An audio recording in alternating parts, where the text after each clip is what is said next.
Hello বন্ধুরা, আবার এসে পড়েছি তোমাদের জন্য একটা খুবই টেস্টি রেসিপি, যেটা নন ভেজিটেরিয়ান কি ভেজিটেরিয়ানের ইকুয়ালি ফেভারিট, একদম রেস্টুরেন্ট স্টাইলের।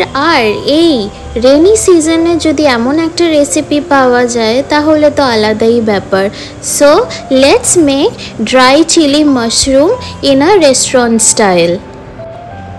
আমরা ব্লিঙ্কিট থেকে 2 প্যাকেট মাশরুম অলরেডি অর্ডার করে নিয়েছিলাম। তারপর আমরা মাশরুমগুলোকে কিন্তু ভালো করে ধুয়ে নিয়েছি। এই রেসিপিটা জেনারেলি বেশিক্ষণ টাইম লাগে না, একটুখানি জাস্ট ফোকাস করতে হয় এটা যেন ঠিক করে পরিষ্কার হয়, বাকি এটা বানানোতে কোনো খাটনিই নেই। সো আমাদেরকে মেক শিওর করতে হবে যেন আমরা এটা প্রপারলি ধুই।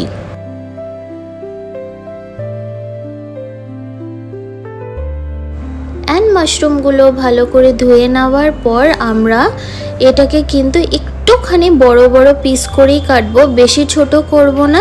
ঠিক যেমনভাবে ভিডিওতে দেখাচ্ছে অমনিভাবেই কিন্তু আমরা ওটাকে কেটে নেব।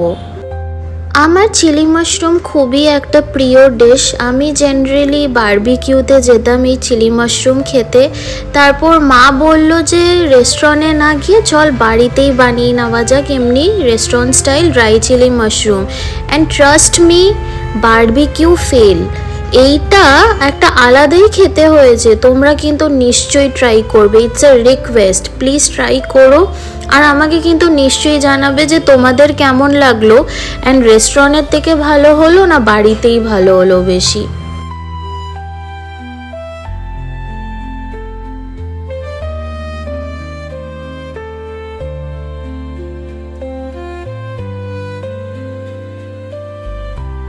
মাশরুমগুলো কেটে নেওয়ার পর আমরা একটা কন্টেনারের মধ্যে কর্নফ্লাওয়ার নিয়ে নিয়েছি। তারপর ওর মধ্যে আমরা একটুখানি লঙ্কার গুঁড়ো, একটুখানি হলুদ গুঁড়ো, গোলমরিচের গুঁড়ো, লবণ, আদা রসুন বাটা দিয়ে তারপর একটুখানি জল দিয়েছি, দিয়ে তারপর আমরা ওটার একটা ফাইন ব্যাটার বানিয়ে নিয়েছি। ব্যাটারটা যেন খুব একটা না মোটা হয় আর খুব একটাও যেন স্লারি না হয়, একটুখানি মিডিয়াম কনসিস্টেন্সি থাকলে কিন্তু বেটার।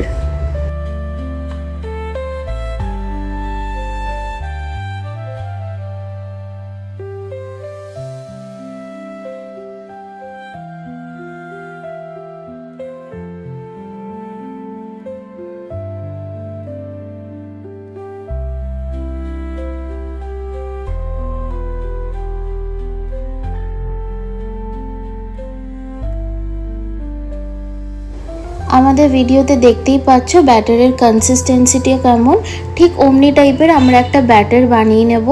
তারপর কড়াইটা একটু গরম করে আমরা ওর মধ্যে তেল নিয়ে নেব। তেলটা একটুখানি বেশি লাগবে, কারণ যেহেতু মাশরুমগুলো আমরা একটু ডিপ ফ্রাই করব, তো ওই জন্য তেলটা এটা লাগবে। তারপর মাশরুমগুলোকে আমরা ওই ব্যাটারে ডিপ করে এক এক করে আমরা ওই তেলের মধ্যে ছেড়ে দেবো। মাশরুম অনেকেই খেতে চায় না, কারণ আমাদের ছোটোবেলার থেকে কনসেপ্ট থাকে যে না খাবো না, এটা ব্যাঙের ছাতা, অমনি কিছুই না। তোমরা ট্রাস্ট মি, একবার হলো কিন্তু লাইফে মাশরুম টেস্ট করে দেখো, সেটা কিন্তু ঘরে বানিয়েও খেতে পারো বা রেস্টুরেন্টেও খেতে পারো, বাট আই উইল রিকমেন্ড যে ঘরে তোমরা কিন্তু একবার হলেও বানাও। ট্রাস্ট মি, এমনিভাবে খেলে কিন্তু চিলি চিকেন খাচ্ছ না মাশরুম খাচ্ছ বুঝতেই পারবে না। আর আমাদের কিন্তু মাশরুম ফ্রাই করা হয়ে গেছে, অ্যান্ড ফ্রাইয়ের পর কিন্তু ঠিক এমন দেখতে রাখবে। এটা এমনিই কিন্তু খেয়ে নেওয়া যায়, এত টেস্টি, সস দিয়ে ডিপ করে এমনিই খেয়ে নেওয়া যায়। বাট যাই হোক, আমরা বানাবো ড্রাই চিলি মাশরুম। তো ফার্স্ট কড়াইয়ের মধ্যে অল্প তেল দিয়ে রসুন কুচি, হলুদ গুঁড়ো, গোলমরিচ গুঁড়ো, লবণ, লঙ্কার গুঁড়ো, আদা রসুন বাটা, আর ওর মধ্যে একটুখানি সয়া সস নিয়ে নেব, চিলি সস নেব, আর একটুখানি টমেটো ক্যাচাপ নিয়ে তারপর যে আমাদের ভেজিটেবলসগুলো অলরেডি একটুখানি কেটে রেখেছিলাম বড় বড় করে, ক্যাপসিকাম আর পেঁয়াজ, ওগুলো কিন্তু ওর মধ্যে দিয়ে দেবো। আর আমরা কাঁচা লঙ্কাগুলো আমরা স্লিট করে কেটে রেখেছিলাম, ওর মধ্যে ওগুলো আমরা দিয়ে দেব। তারপর আমরা এটাকে ভালো করে নাড়িয়ে চাড়িয়ে নেব যেন সব মশলাগুলো আর ভেজিটেবলগুলোর সাথে ভালোভাবে মিক্স হয়।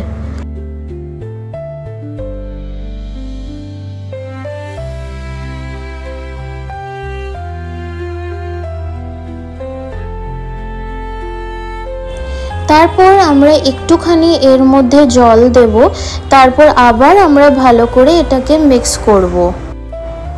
আর আমাদের ঠিক এমন দেখাবে, দেখতে কতটা টেম্পটিং লাগছে, মনে হচ্ছে এখনই খেয়ে নিই। তারপর যাই হোক, আমরা যে মাশরুমগুলো ভেজে রেখেছিলাম ওগুলো আমরা এক এক করে দিয়ে দেবো।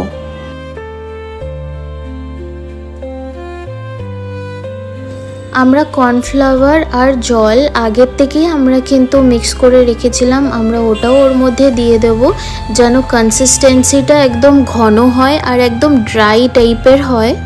তারপর আবার আমরা ভালো করে এটাকে মিক্স করে নেব। এটা কিন্তু রুটি বা ভাত সব কিছুর সাথেই ভালো লাগে। আর প্লিজ তোমরা কিন্তু আমাদেরকে সাপোর্ট করো, বিকজ তোমরা থাকলেই আমরা আছি। And if you like this recipe then please do like and subscribe my channel and press the bell icon for more such amazing recipes. Please try this at home and let me know in the comment section যে তোমাদের এটা বানিয়ে কেমন লাগলো। And thank you. আবার দেখা হবে তোমাদের সাথে একটা নতুন রেসিপি নিয়ে।